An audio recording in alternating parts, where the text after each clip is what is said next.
Hello friends, welcome back to my channel. In this video tutorial, I will show you how to fix there is no game with name EFT error in Escape from Tarkov game. So let's go through the methods. So this kind of error occurs due to corrupted game files or some cache interference. So what you need to do is the first method is to restart your PC. So for that, click on the Windows icon over here. Now click on power, then select restart. So this will restart your PC once. Once done, check if the issue is fixed. If not, next is to clear Steam cache. For that, go to Steam. Now click on Steam option over here, and then click on settings. After that, click on downloads, and after that go below, and here you have to click on clear cache beside clear download cache. Click on it and this will pop up.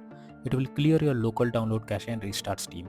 So you will need to log into Steam again. So you have just to confirm it, and after confirming, log into the Steam again and then check if the issue is fixed or not. If not, next is to run game as administrator. So for that, go to Steam, under library section, select your game, right click on it, click on manage, then click on browse local files.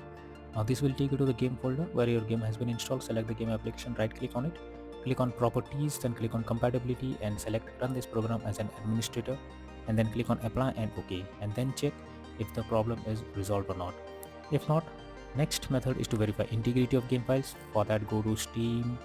Now under library section, select your game, right click on it, click on properties, now click on install files, and then click on verify integrity of game files. So this will verify the game files. Once done, launch the game and check if the error is fixed or not.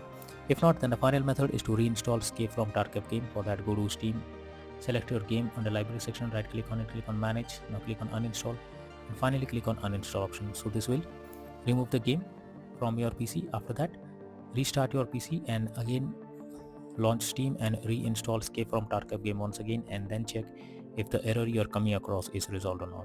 So that's all for now in this video. Thank you.